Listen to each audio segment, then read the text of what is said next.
جے پور کے ایک پرانے محل میں دو جن رہتے ہیں جو کسی کو مارتے نہیں، لیکن ہر اس جوڑے کو برباد کر دیتے ہیں جو وہاں رہتا ہے۔ اور سب سے خطرناک بات، ان کا نشانہ صرف محبت ہوتی ہے۔ آج کی کہانی ایک ایسے جوڑے کی ہے جو صرف ایک نیا گھر لینے آئے تھے، لیکن انجانے میں ان طاقتوں کا حصہ بن گئے جو محبت کو نفرت میں بدل دیتی ہیں۔ کیا وہ اپنی محبت بچا پائیں گے یا ان کے دل ایک دوسرے سے دور ہو جائیں گے؟ ظفر اور مہک شادی کے 6 مہینے بعد جے پور کے ایک خوبصورت علاقے میں رہنے چلے گئے تھے۔ وہ لوگ ایک ایسے محل جیسی حویلی میں شفٹ ہوئے تھے جو پرانی راجستھانی تعمیرات کا نمونہ تھی۔ دیکھنے میں تو وہ جگہ جنت لگتی تھی، بڑے بڑے کمرے، پرانی جالیاں اور سندل کی خوشبو سے بھری نقاشی والی دیواریں۔ لیکن ظفر اور مہک کو اس وقت یہ نہیں پتا تھا کہ اس خوبصورتی کے پیچھے کیا چھپا ہے۔ پہلے ہفتے تو سب ٹھیک تھا، دونوں نے مل کر گھر کو سجایا، اپنی اپنی پسند کا سامان رکھا۔ وہ دونوں رات کو ساتھ میں کھانا بناتے تھے۔ مہک اکثر کہتی تھی، ظفر، اللہ کا شکر ہے ہمیں کتنی پیاری جگہ ملی ہے۔ ظفر مسکرا کر اس کا ہاتھ تھام کر کہتا تھا کہ ہاں بالکل، یہاں ہماری زندگی بالکل پرفیکٹ ہے۔ مگر جیسے جیسے دن گزرنے لگے، گھر کا ماحول بھی بدلنے لگا۔ سب سے پہلا اشارہ تھا ایک رات کا واقعہ، جب ظفر اپنے کمرے میں کام کر رہا تھا اور مہک کچن میں تھی۔ اچانک ظفر کو اپنے پیچھے کسی کے کھڑے ہونے کا احساس ہوا۔ جب اس نے پیچھے مڑ کر دیکھا تو وہاں کوئی نہیں تھا، لیکن ہوا میں ایک عجیب سی ٹھنڈک تھی جو اس کی ہڈیوں تک محسوس ہوئی۔ اس نے سوچا شاید کھڑکی کھلی ہوگی، لیکن جب چیک کیا تو سب بند تھا۔ اگلے دن صبح جب مہک ناشتہ بنا رہی تھی تو اچانک اس کی فیورٹ پلیٹ اس کے ہاتھ سے چھوٹی اور زمین پہ گر کر ٹوٹ گئی۔ مہک ایک دم چونک اٹھی۔ ظفر بھاگتے ہوئے آیا اور پوچھا کیا ہوا؟ مہک نے گھبراتے ہوئے کہا، مجھے نہیں پتا، لیکن ایسا لگا جیسے کسی نے میری کلائی کو زور سے پکڑ لیا ہو اور پلیٹ میرے ہاتھ سے چھوٹ گئی۔ ظفر نے اس کو تسلی دیتے ہوئے کہا، شاید تم تھک گئی ہوگی یا کلائی میں درد ہوگا۔ مگر مہک کی آنکھوں میں وہ ڈر اب بھی صاف تھا۔ دھیرے دھیرے عجیب واقعات بڑھتے گئے۔ رات کو جب دونوں سوتے تھے تو کمرے میں عجیب عجیب آوازیں آتی تھیں، جیسے کوئی زینوں پہ چڑھ رہا ہو یا دروازے پر کوئی دستک دے رہا ہو۔ ظفر جب چیک کرنے جاتا تھا تو کوئی بھی نہیں ہوتا تھا۔ ایک رات مہک 2 بجے اٹھی اور اس نے دیکھا کہ کمرے کا آئینہ دھندلا ہو گیا تھا، جیسے کسی نے اپنی سانس سے اس کی سطح کو بھر دیا ہو۔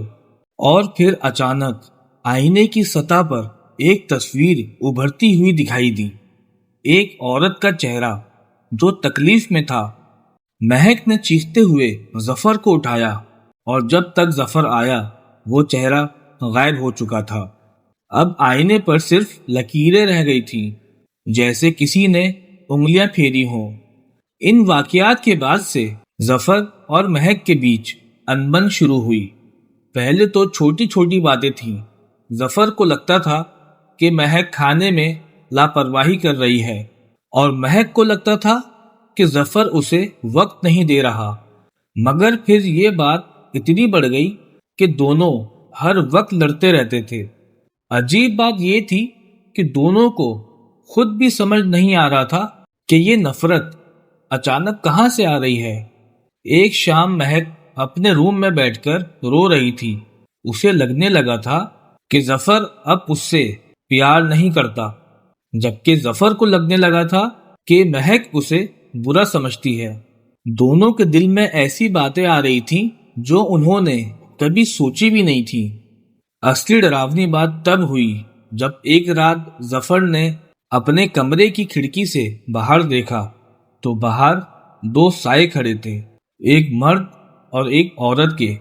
دونوں کے چہرے صاف نہیں تھے، لیکن ان کی شکل بالکل انسانی نہیں تھی۔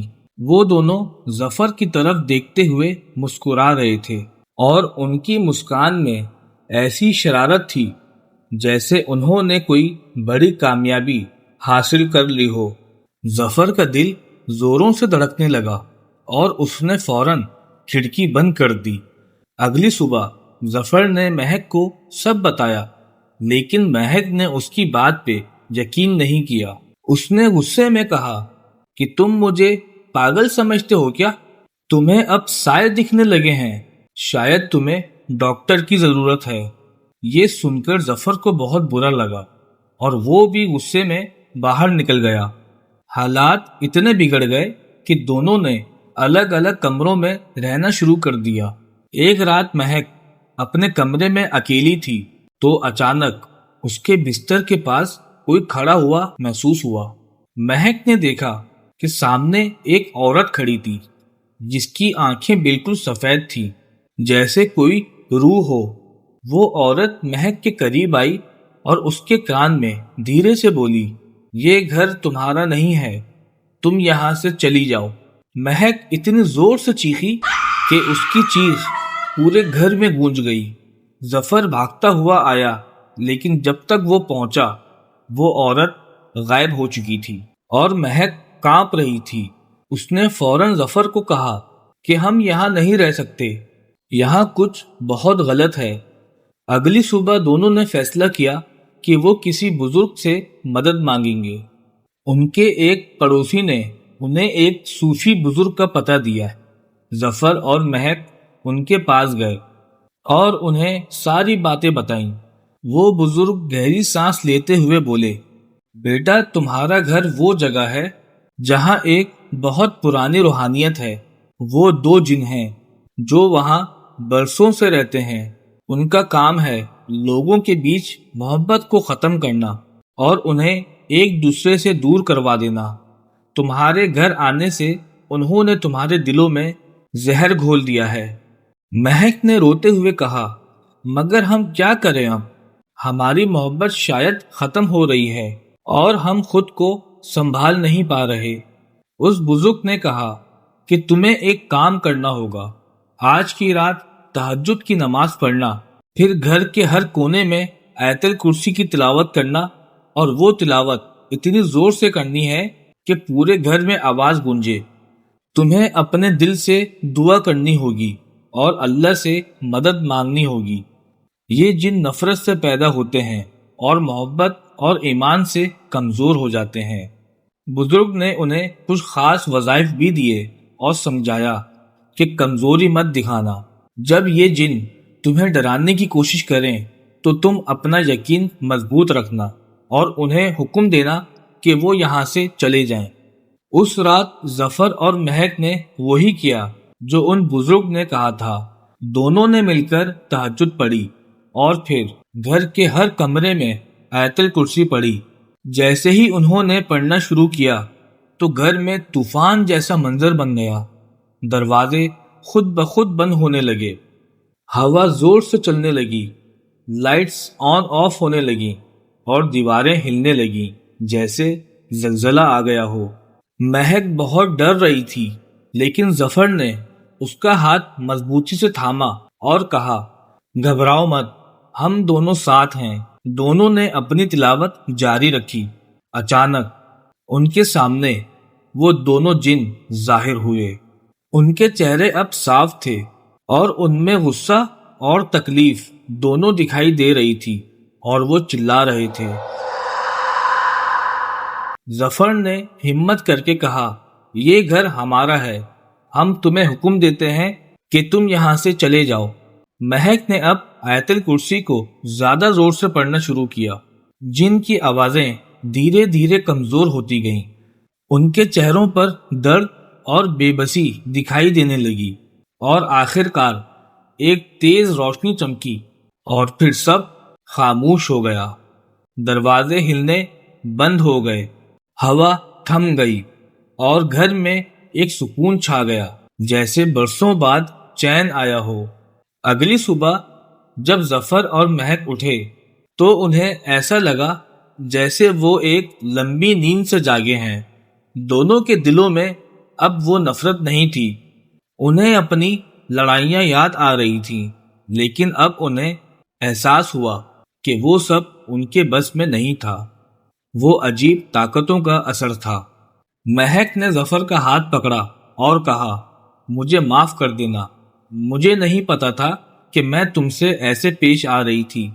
ظفر نے مسکراتے ہوئے کہا، غلطی ہماری نہیں تھی مہک، مگر اب ہم جانتے ہیں کہ اپنی محبت کو کیسے بچانا ہے، ایمان اور یقین سے۔ دونوں نے اس دن قسم کھائی کہ چاہے کوئی بھی مشکل آئے وہ ہمیشہ ساتھ رہیں گے اور اپنے رشتے کو مضبوط رکھیں گے۔ پھر وہ دونوں ان بزرگ کے پاس گئے اور ان کا شکریہ ادا کیا۔ ان بزرگ نے مسکراتے ہوئے کہا، بیٹا یاد رکھنا، محبت اللہ کی سب سے بڑی نعمت ہے، اور شیطان اور اس کی فوج ہمیشہ کوشش کرتی ہے کہ یہ نعمت چھین لیں۔ اپنے رشتے کی حفاظت کرنا اور اللہ سے جڑے رہنا۔ اس واقعے کے بعد ظفر اور مہک کی زندگی میں بہت تبدیلی آئی۔ وہ ہر روز مل کر نماز پڑھتے، گھر میں تلاوت کرتے اور دونوں ایک دوسرے کی قدر زیادہ سمجھنے لگے۔ گھر کی فضا اب پرانی نہیں تھی، اب وہ ایسا گھر بن چکا تھا جہاں پیار اور سکون بے شمار تھا۔ تو دوستوں، یہ تھی جے پور کے محل کی ڈراؤنی کہانی۔ کبھی کبھی جو چیزیں ہم محسوس کرتے ہیں وہ صرف ہماری سوچ نہیں ہوتی، بلکہ کچھ اور طاقتیں بھی کام کر رہی ہوتی ہیں۔ مگر یاد رکھیے گا، ایمان اور یقین سے بڑی کوئی طاقت نہیں۔ آپ کو یہ سٹوری کیسی لگی؟ کیا آپ نے کبھی ایسی کسی طاقت کا احساس کیا ہے، یا پھر کوئی ایسی جگہ دیکھی ہے جو عجیب لگے؟ اپنی رائے کمنٹس میں ضرور شیئر کریں۔ آپ کے کمنٹس مجھے اگلے ایپیسوڈ کے لیے راستہ دکھاتے ہیں۔ اگر یہ سٹوری آپ کو پسند آئی ہو تو لائک اور سبسکرائب کر کے بیل آئیکن ضرور دبائیے گا، اور اگر آپ اپنی کوئی ہارر کہانی شیئر کروانا چاہتے ہیں تو ڈسکرپشن میں دیے گئے ای میل پر اپنی کہانی کے ڈیٹیلز بھیجیے۔ آپ کی کہانی اگلے ایپیسوڈ کا حصہ بن سکتی ہے۔ میں پراپر کریڈٹ کے ساتھ شیئر کروں گا۔ اگلی سٹوری میں پھر ملیں گے، تب تک کے لیے اللہ حافظ، اپنا خیال رکھیے گا۔